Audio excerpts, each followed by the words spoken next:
ကဲညီကိုတို့ရေလူတယောက်ကတင့်ကိုပြုံးပြနေပေမဲ့သူ့စိတ်ထဲမှာတကယ်ပါတွေးနေလဲဆိုတာတင်သိချင်ဘူးလားဒါမှမဟုတ်တင်နာကလူတယောက်ဟာနောက်ထပ်ဘာလုပ်တော့မယ်ဆိုတာကိုသူမလုပ်ခင်ကတည်းကတင်ကြိုသိနိုင်တယ်ဆိုရင်ရောအပြုတ်မှုတွေရဲ့နောက်ွယ်ကတွန်းအားတွေကိုသာသိထားရင်လူတွေရဲ့စိတ်ဓာတ်ကိုစာအုပ်တအုပ်လိုဖတ်နိုင်ပြီးသူတို့ဘာလုပ်မလဲဆိုတာကိုပါကြိုတင်ခန့်မှန်းနိုင်ပါတယ်ကျွန်တော်တို့နေ့စဉ်ဘဝမှာလူတွေဘာကြောင့်ဒီလိုလုပ်တာလဲဆိုတာကိုနားမလည်လို့ပေါင်းတင်ဆက်ဆံရေးမှာအမားတွေလုံးမိတတ်ကြပါတယ်တချို့ကဘာကြောင့်အမြဲတမ်းရန်လို့နေတာလဲတချို့ကရောဘာကြောင့်အမားကိုဝန်မခံပဲစင်ကြေတွေပဲပေးနေတာလဲဒီနေ့မှာတော့ Read People Like a Book ကအနှစ်သာရတွေကိုသုံးပြီးလူတစ်ယောက်ရဲ့အပြုတ်မှုကိုဘယ်လိုဖတ်မလဲဆိုတာရှင်းပြပေးသွားမှာပါ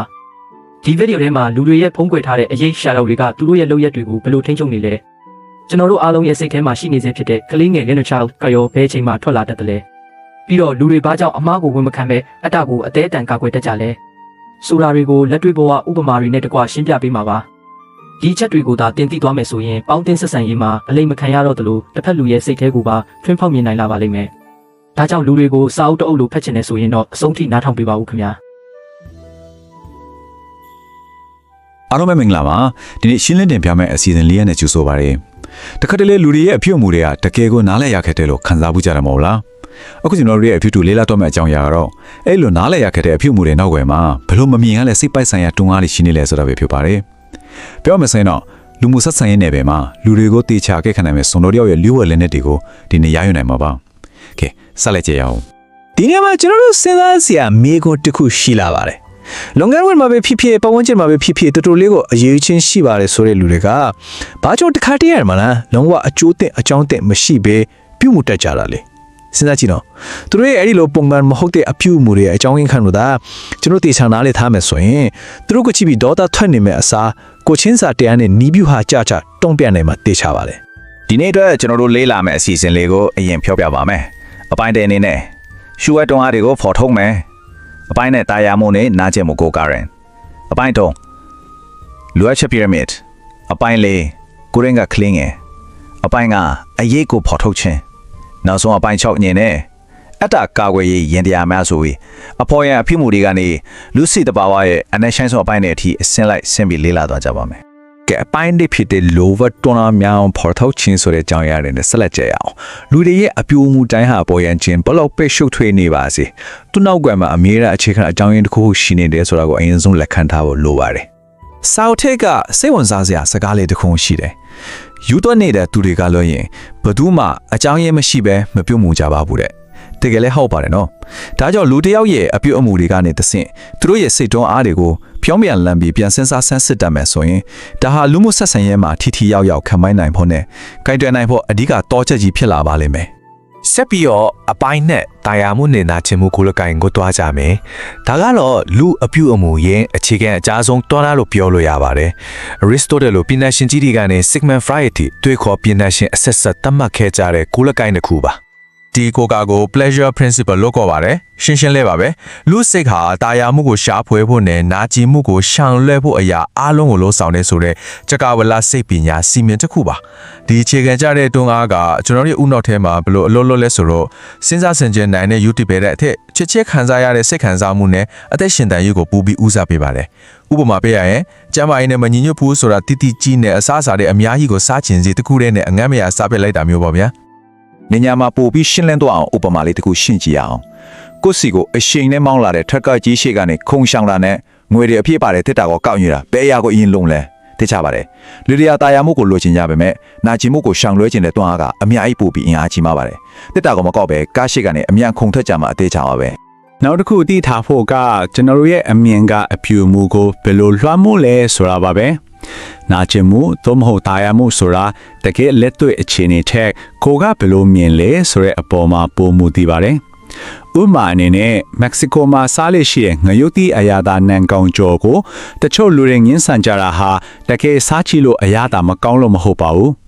insect ကိုစားရမယ်ဆိုတဲ့စိတ်ကူးထက်ကယွန်ရှာမှုဆိုတဲ့နာကျင်မှုကြောင့်သာဖြစ်ပါတယ်ဒီတော့ဒီကိုးကောင်ကိုနားလေထားတာကနေ့စဉ်ဆက်ဆံရေးဒီမှာဘလူအထောက်အကူဖြစ်စေလေဥပမာကလေးတယောက်အတွက်သူ့အခန်းသူရှင်းရတာကတကယ်ကိုနာကျင်စရာကိစ္စတစ်ခုပါပဲ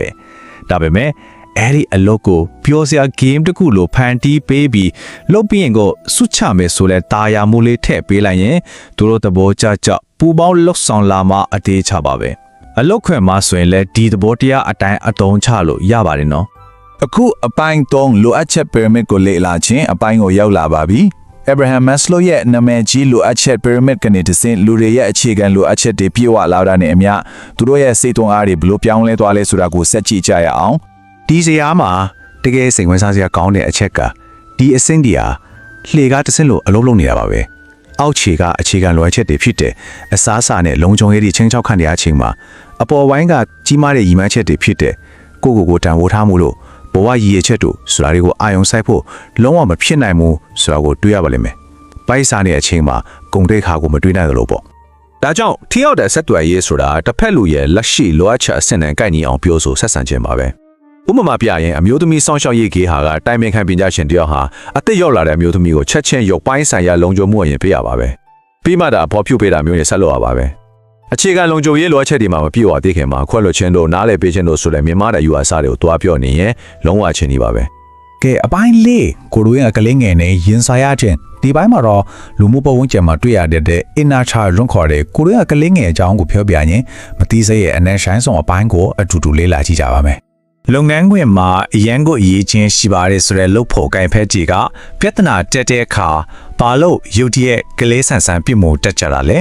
ရုတ်တရက်အကြီးကျယ်ဒေါသထွက်တာနှုတ်ခမ်းဆူတာဒါမှမဟုတ်စိတ်ကောက်တာစတဲ့အချိုးအစားမငြိမာတဲ့စိတ်ခံစားမှုတွေပြသလာပြီးဆိုရင်ဒါဟာသူတို့ရဲ့စိတ်ပိုင်းဆိုင်ရာနာကျင်လွယ်တဲ့နေရာကိုအထီးခံလိုက်ရပြီးဆိုတဲ့ကြီးမားတဲ့တဲလုံးစာတစ်ခုပါပဲဒီတော့ဖြစ်ရတာက inner child လို့ခေါ်တဲ့ကျွန်တော်တချင်ကဖြစ်ခဲ့မှုတဲ့ကလေးဘဝကိုစားပြုတဲ့မတိစေအစစ်ပိုင်းကြောင့်ပါအဲ့မှာဘယ်ရာကတော့လက်ခံနိုင်စရာဖြစ်တယ်ဘယ်ရာကတော့မဖြစ်ဘူးဆိုတဲ့ငငယ်ကတင့်ယူခဲ့ရတဲ့အဖြူမှုတွေကိုတည်ဆောင်ထားပါတယ်အရွယ်ရောက်ပြီးသူတယောက်ကတွေ့ရသည့် inner child နေရာကနေဖြူမှုလာတဲ့အခါကျွန်တော်တို့ကသူ့ကိုတက်တာအောင်ချော်မော်ရတဲ့ဒါမှမဟုတ်စုပူရတဲ့မိဘနေရာကိုမတတ်မတရောက်သွားစေတဲ့ပါတယ်ဒီလိုမျိုးကြုံလာရင်အရေးကြီးဆုံးအချက်